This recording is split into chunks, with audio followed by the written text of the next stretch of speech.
اعوذ باللہ من الشیطان الرجیم بسم اللہ الرحمن الرحیم welcome to Superior Group of Colleges Okara campus. عزیز طالب علموں، امید ہے آپ تمام خیر و عافیت سے ہوں گے۔ میری طرف سے آپ کو آن لائن کلاس میں خوش آمدید۔ اسلامیت لیکچر نمبر 3 باب نمبر 2۔ آج کا ہمارا عنوان جو ہے وہ ارکان اسلام میں روزہ کی اہمیت کیا ہے۔ میں محمد اشفاق آپ سے مخاطب ہوں، HOD اسلامیت سپیریئر کالج اوکاڑا۔ آج کا ہمارا عنوان جو ہے روزہ۔ سب سے پہلے دیکھتے ہیں روزہ کا لغوی معنی کیا ہے۔ عربی کے اندر روزہ کے لیے صوم یا صیام کا لفظ جو ہے وہ استعمال ہوا ہے، جس کے معنی رکے رہنا یا خاموش رہنا ہے۔ تو روزہ رکھنے والے کو صائم کا جو ہے وہ نام دیا جاتا ہے، یعنی عربی میں صوم یا صیام کا لفظ اور روزہ رکھنے والے کو جو ہے صائم کا نام دیا جاتا ہے۔ عرب کی تاریخ کا اگر مطالعہ کریں تو عرب کے اندر صائم جو ہے وہ ایک گھوڑے کا نام رکھا جاتا تھا، اور ہر ایک گھوڑے کا نام صائم نہیں رکھا جاتا تھا۔ ان گھوڑوں میں سے ایک ایسا گھوڑا عرب کے لوگ جو ہیں وہ تیار کیا کرتے تھے۔ گرمیوں کے اندر اس کو دھوپ کے اندر باندھتے اور گرمی کے کپڑے اس کے اوپر ڈالتے تاکہ اس کو زیادہ سے زیادہ گرمی جو ہے وہ پہنچ سکے۔ سردیوں کے اندر اس کو سردی کے اندر باندھتے اور ٹھنڈے کپڑے کا استعمال کرتے، پانی وغیرہ کا استعمال کرتے تاکہ اس کو زیادہ سے زیادہ جو ہے وہ ٹھنڈ پہنچ سکے۔ یہ کئی مہینوں تک ان کی پریکٹس جو ہے وہ جاری رہتی۔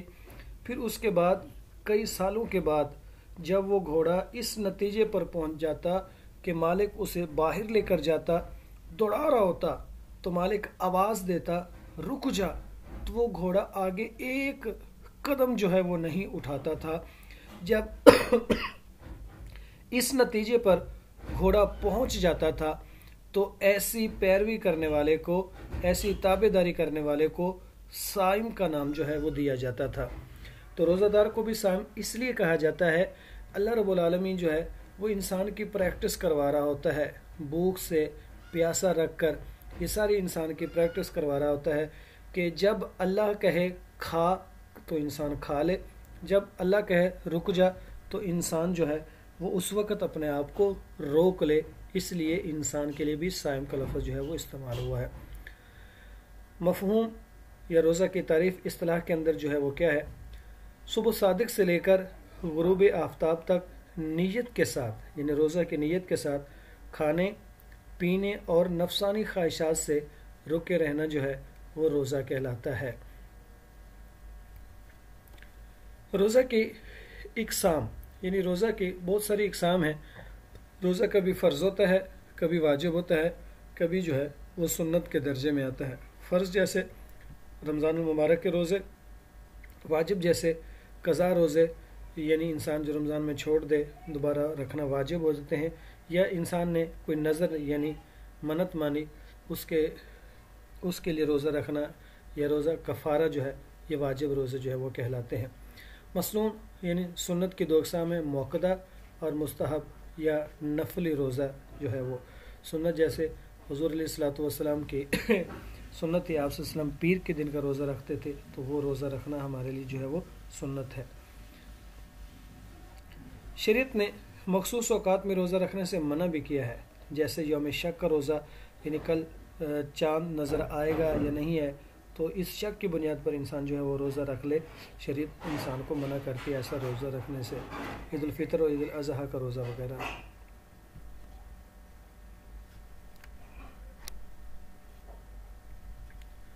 روزہ کی فرضیت، یعنی روزہ فرض کب ہوا؟ روزہ ہجرت مدینہ کے دوسرے سال 2 ہجری میں روزہ جو ہے وہ فرض ہوا۔ قرآن کی روشنی میں روزہ کی اہمیت کیا ہے؟ قرآن پاک کے اندر اللہ تعالیٰ نے سورۃ بقرہ کے اندر ارشاد فرمایا، یا ایھا الذین آمنوا کتب علیکم الصیام کما کتب علی الذین من قبلکم لعلکم تتقون۔ اے ایمان والو، تم پر روزے فرض کیے گئے جیسا کہ تم سے پہلے لوگوں پر فرض کیے گئے تاکہ تم پرہیزگار بن جاؤ۔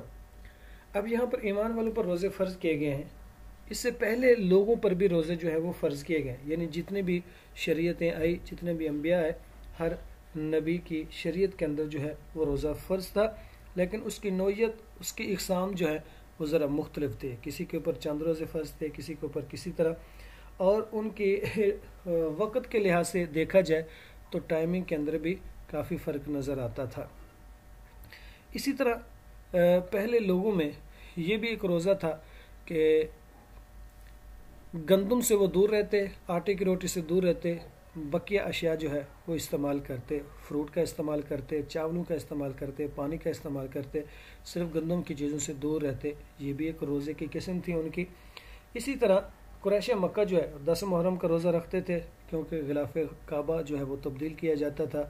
یہودی جو ہے وہ بھی 10 محرم کا روزہ رکھتے تھے، اس وجہ سے کہ انہیں فرعون سے جو ہے وہ نجات ملی تھی، یعنی موسیٰ علیہ السلام کے ماننے والے لوگ جو ہیں.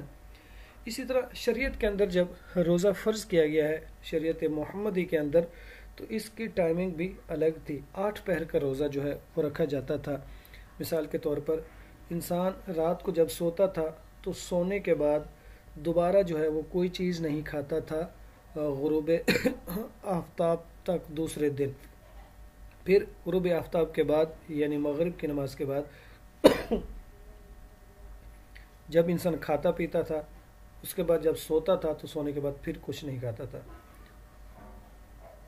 اسی طرح ایک صحابی وہ مزدوری کیا کرتے تھے، ایک دن مزدوری کر کے آئے تو انہوں نے کھانا مانگا. کھانا لانے کے اندر جو ہے وہ کچھ وقت لگا. کھانا لانے میں اتنی دیر میں انہیں نیند آ گئی. دوسرے دن اٹھے تو روزہ رکھا ہوا تھا. حضور علیہ السلام کی بارگاہ میں گئے تو حضور علیہ السلام نے ان کو لڑکھڑاتے ہوئے جو ہے وہ دیکھا اور دریافت فرمایا کیا معاملہ ہے. تو انہوں نے یہ ساری چیز بیان کی. تو نبی پاک صلی اللہ علیہ وسلم کے اوپر اس وقت اللہ تعالیٰ کی طرف سے حکم جو ہے وہ نازل ہوا اور روزہ صبح صادق سے لے کر غروب آفتاب تک جو ہے اس کا وقت مقرر کیا گیا جو آج کل ہے. اسی طرح قرآن پاک کی دوسری آیت کے اندر فمن شاہد منکم الشہر فلیصم، اس کی فرضیت کے بارے میں ہے کہ روزہ اس کے اوپر فرض ہے جو رمضان المبارک کا مہینہ پالے، تو اس شخص کے اوپر روزہ جو ہے وہ فرض کر دیا گیا. پس تم میں سے جو رمضان کا مہینہ پائے اسے چاہیے کہ وہ اس کے ضرور روزے جو ہے وہ رکھے. روزہ کی اہمیت حدیث کی روشنی میں الصوم لی وانا اجزی بہ، روزہ میرے لیے ہے اور میں ہی اس کی جزا دوں گا. مسلم شریف کی حدیث ہے. دوسری حدیث میں من صام رمضان وقامہ ایمانا واحتسابا غفر له ما تقدم من ذنبہ، جس نے ایمان اور اجر کی نیت سے رمضان کے روزے رکھے اور اس کی راتوں میں قیام کیا، اس کے پہلے گناہ جو ہے وہ معاف کر دیے گئے. یوں تو روزہ ایک انفرادی عبادت ہے، یعنی میں خود روزہ رکھتا ہوں، اکیلے رکھتا ہوں. روزہ ایک انفرادی عبادت ہے جہاں روزے کے انفرادی جو ہے وہ فوائد حاصل ہوتے ہیں، جیسے تقوی کا انسان کے اندر پایا جانا، یا پھر انسان کے اندر جو ہے روزہ کے اجتماعی فوائد کے اعتبار سے دیکھیں تو روزہ تو یوں انفرادی جیسے میں نے کہا عبادت ہے، لیکن اس کے یہاں پر اجتماعی فوائد بیان کیے گئے انفرادی فوائد کے ساتھ. جیسے انفرادی فوائد میں روحانیت انسان کے اندر پیدا ہوتی ہے، تربیت انسان کے اندر پیدا کی جاتی ہے، اسی طرح انسان کے اندر تقوی جو ہے وہ پیدا کیا جاتا ہے، اور انسان کے اندر ضبط نفس جو ہے وہ پیدا ہوتا ہے. یہ انسان کے انفرادی فوائد میں سے چیزیں ہیں. تو یہاں پر روزہ عبادت تو انفرادی ہے، لیکن فوائد اس کے جو ہے وہ اجتماعی ہمیں جو ہے وہ نظر آتے ہیں. یوں تو روزہ ایک انفرادی عبادت ہے، لیکن اس کے درجل اجتماعی فوائد جو ہے وہ بھی بیان کیے جاتے ہیں. یہ آپ اپنی کتاب کے صفحہ نمبر 24 کے اوپر دیکھیں تو ایک ترتیب کے ساتھ جو ہے وہ یہاں پر دیے ہیں. روزہ ہمدردی کا جو ہے وہ جذبہ پیدا کرتا ہے. مہینہ بھر بھوکا پیاسا رہ کر انسان کو دوسرے کی بھوک پیاس کا احساس ہوتا ہے اور دل میں نداروں کے لیے ہمدردی کا جذبہ جو ہے وہ پیدا ہوتا ہے. نمبر 2، قناعت اور ایثار. کم سے کم غذا پر اکتفا کی عادت انسان کے اندر قناعت اور ایثار کی صفات جو ہیں وہ پیدا کرتی ہیں. یہ انسان کم کھا کر بھی گزارا کرنے کو جو ہے وہ ترجیح دیتا ہے، دوسرے لوگوں کی ضروریات کو جو ہے وہ اپنی ضروریات پر ترجیح دینے کی کوشش کرتا ہے. بہمی جنگاگت کا فروغ، ایک ہی وقت میں پوری ملت اسلامیہ کا ایک عبادت میں مصروف رہنا باہمی جنگاگت کے فروغ کا سبب بنتا ہے۔ اس اعتبار سے نبی اکرم صلی اللہ علیہ وسلم نے ماہ رمضان کو مواسات، غم گساری کا مہینہ قرار دیا ہے۔ یعنی روزہ ایک ایسی عبادت ہے کہ پوری امت مسلمہ جو ہے وہ ایک ہی عمل سے جو ہے وہ گزر رہی ہوتی ہے۔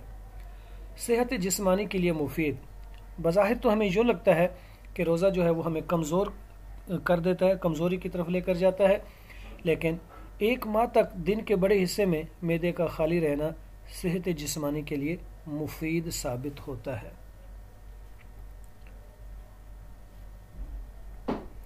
روزے کے مقاصد، روزے کے مقاصد کے اعتبار سے دیکھا جائے، یعنی روزہ رکھنے کا جو مقصد جو ہے وہ کیا ہے؟ روزہ رکھنے کا مقصد نمبر 1 تقوی ہے، تقوی کو حاصل کرنا، جیسے قرآن پاک میں اللہ نے ارشاد فرمایا لعلکم تتقون، تمہیں اس لیے حکم دیا گیا تاکہ تم پرہیزگار بن جاؤ۔ دوسرا ہے ضبط نفس، یعنی نفس کو کنٹرول کرنا، ہر ایک چیز کا سامنے موجود ہونے کے باوجود بھی اپنے آپ کو کنٹرول کر لینا جو ہے یہ بھی ایک مقصد ہے۔ نمبر 3 وقت کی پابندی جو ہے۔ نمبر 4 اخلاقی برائیوں سے اجتناب۔ تقوی کیا ہے؟ تقوی کے لغوی معنی پرہیزگاری ہے۔ تقوی کا مفہوم، تقوی دل کی اس کیفیت کو کہتے ہیں جو انسان کو برائیوں سے روکتی اور نیکیوں کی طرف جو ہے وہ راغب کرتی ہے، اس کو تقوی کا نام دیا جاتا ہے۔ ضبط نفس کیا ہے؟ یعنی انسان کے پاس سب کچھ موجود ہونے کے باوجود انسان اپنے آپ کو کھانے پینے اس طرح کی چیزوں سے روک لیتا ہے، تو انسان کے اندر نفس کو کنٹرول کرنے کا جو ہے انسان کو اس سے مقصد حاصل ہو جاتا ہے۔ وقت کی پابندی، وقت کا احساس ہوتا ہے کہ انسان ان سے جو ہے وہ وقت کی پابندی کرتا ہے۔ اخلاقی برائیوں سے اجتناب، روزہ جو ہے حدیث پاک میں آتے الصوم جنہ، روزہ جو ہے وہ ایک ڈھال ہے برائیوں سے، تو روزہ انسان جب رکھتا ہے تو یقیناً بہت بڑے گناہوں سے جو ہے وہ بچ جاتا ہے۔ روزوں کا ثواب، نبی پاک صلی اللہ علیہ وسلم نے فرمایا، یہ آپ کی کتاب کے اندر بھی حدیث جو ہے وہ موجود ہے، حضور صلی اللہ علیہ وسلم نے فرمایا آدمی کے ہر عمل کا ثواب اللہ تعالیٰ کے یہاں 10 گنا سے لے کر 7 گنا تک ہو جاتا ہے، لیکن روزے کی تو بات ہی کچھ اور ہے۔ اللہ تعالیٰ کا ارشاد ہے کہ مگر روزہ تو خاص میرے لیے ہے اور اس لیے اس کا ثواب بھی میں اپنی مرضی سے دوں گا، یعنی جتنا چاہوں گا میں اس کا ثواب جو ہے وہ عطا کر دوں گا۔ اب دیکھیے کہ رمضان کے اندر برکتیں کتنی ہوتی ہیں کہ اللہ تبارک و تعالیٰ اس کا اتنا ثواب عطا فرما دیتا ہے۔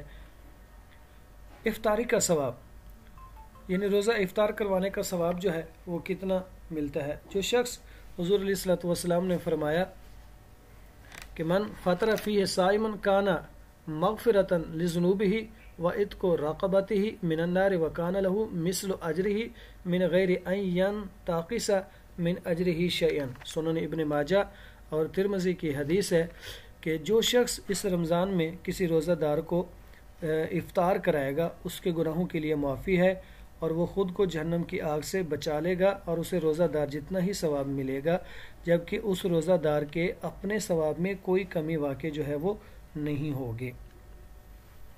رمضان المبارک اور قرآن کریم، یعنی رمضان اور قرآن کریم کا آپس کے اندر کیا تعلق ہے یا کیا نسبت ہے، یا رمضان کی فضیلت جو ہے اس کے اعتبار سے قرآن پاک میں اللہ تبارک و تعالی نے ارشاد فرمایا شہر رمضان الذی انزل فیہ القرآن ھدی للناس وبینات من الھدی والفرقان فمن شہد منکم الشہر فلیصم۔ رمضان کا وہ مہینہ ہے جس میں قرآن نازل ہوا، ہدایت ہے واسطے لوگوں کے اور دلیلیں روشن، پس جو کوئی پائے تم میں سے اس مہینہ کو تو ضرور رکھے اس کے روزے۔ نزول قرآن کی یادگار، اس مہینے میں روزوں کی فرضیت یہ معنی رکھتی ہے کہ انسان جب تک روزوں کے ذریعے تقوی حاصل نہ کرے وہ اس پاک کتاب سے جو متقیوں کے لیے ہدایت ہے کما حقہ فائدہ جو ہے وہ نہیں اٹھا سکتا۔ جیسے روزہ تقوی کی طرف انسان کو لے کر جاتا ہے، متقی بناتا ہے، اگر کوئی انسان قرآن پاک سے صحیح معنوں میں رہنمائی حاصل کرنا چاہتا ہے تو اس کو متقی جو ہے وہ بننا ضروری ہوگا۔ جب متقی کی صفات میں شامل ہو جائے گا تو یقیناً اس سے جس طرح کا اس کا فائدہ ہے وہ حاصل کر سکے گا۔ رمضان اور پاکستان کا آپس کے اندر تعلق کیا ہے؟ یوں تو رمضان المبارک پوری دنیا کے مسلمانوں کے لیے رحمت و مغفرت کا مہینہ ہے، لیکن ہم پاکستانی مسلمانوں کے لیے اس مہینہ اور اس کی ایک مبارک شب کی خاص اہمیت اس وجہ سے بھی ہے کہ اللہ تعالیٰ نے اس مبارک رات میں ہمیں آزادی عطا فرمائی۔ تو یعنی یوں محسوس ہوتا ہے کہ 27 کو جب جب اللہ تبارک و تعالیٰ نے قرآن کو نازل فرمایا، یوں ہمیں پاکستان جو ہے وہ دیا اور یہ بتا دیا کہ اس پاکستان کے اندر اس کتاب کے قوانین کو جو ہے وہ نافذ کرنا ضروری ہے۔ بے اثر روزے، یعنی ہمارے روزے کے اندر جو ہے وہ اثر کیوں نہیں ہے؟ ہم دیکھتے ہیں روزے بھی رکھتے ہیں، اس کے باوجود اثر روزے نہیں دکھاتے۔ آج ہمارے روزوں کے وہ فیوز اور برکات ظاہر نہیں ہوتے جن کا اوپر کی سطور میں اندر تذکرہ جو ہے وہ کیا جا چکا ہے۔ اس کی اصل وجہ یہ ہے کہ ہم روزے کے اصل مقصد سے واقف نہیں، تقوی اور ضبط نفس سے بے خبر ہیں۔ یعنی روزے کا جو اصل مقصد ہے ہم اس کی طرف نہیں جاتے، تقوی اور ضبط نفس جو ہے اس کو ہم کنٹرول نہیں کر پاتے، یعنی ہم صرف بھوک اور پیاس سے رکے رہنے کو جو ہے وہ ترجیح دیتے ہیں۔ ایسا نہیں کرتے کہ روزہ کا لغوی مطلب ہے رکنے کا، تو اپنے آپ کو ہر ایک چیز سے روک لینا، یعنی کانوں کو سننے کی برائی سے، آنکھوں کو دیکھنے کی برائی سے، ہاتھوں کو پکڑنے کی برائی کے لحاظ سے، پاؤں کو غلط راستے کی طرف اٹھانے کے لحاظ سے، ہر ایک چیز سے روک لینا جو ہے وہ روزے کا نام ہے۔ لیکن ہم جو ہے وہ صرف بھوک اور پیاس کے اوپر رہتے ہیں۔ تو حضور علیہ الصلوۃ والسلام نے ارشاد فرمایا، من لم يدع قول الزور والعمل به فليس لله حاجة في ان يدع طعامه وشرابه۔ بخاری شریف کی حدیث ہے، اگر کوئی شخص روزہ رکھ کر بھی جھوٹ اور غلط کاریوں سے نہیں بچتا تو اس کا کھانا پینا چھڑانے سے اللہ کو کسی قسم کی کوئی دلچسپی نہیں۔ جب روزے کا مطلب ہے رک جانا، تو انسان کو ہر ایک برائی سے اپنے آپ کو روک لینا جو ہے یہ اس کے اندر تقوی اور ضبط نفس ہے۔ جب انسان اس کے اوپر عمل کرتا ہے تو یقیناً وہ روزے کی بہاریں جو ہیں وہ نظر آتی ہیں۔ اگر ان کو نہ اپنائیں تو پھر ہمارے روزے بے اثر دکھائی دیتے ہیں۔ روزے کی اہم شرائط جو ہیں ایمان اور احتساب، ان دونوں سے ہم غافل ہیں۔ جس طرح ہماری نمازیں دکھاوے کی ہیں، ویسے ہی ہمارے روزے جو ہیں وہ نمائشی بنے ہوئے ہیں۔ اللہ تعالیٰ صحیح معنوں میں روزے کا جو حق ہے ہمیں ادا کرنے کی توفیق عطا فرمائے۔ اگلے لیکچر تک اجازت دیجیے، تب تک اللہ حافظ۔ اللہ رب العالمین آپ سب کا حامی اور ناصر ہو۔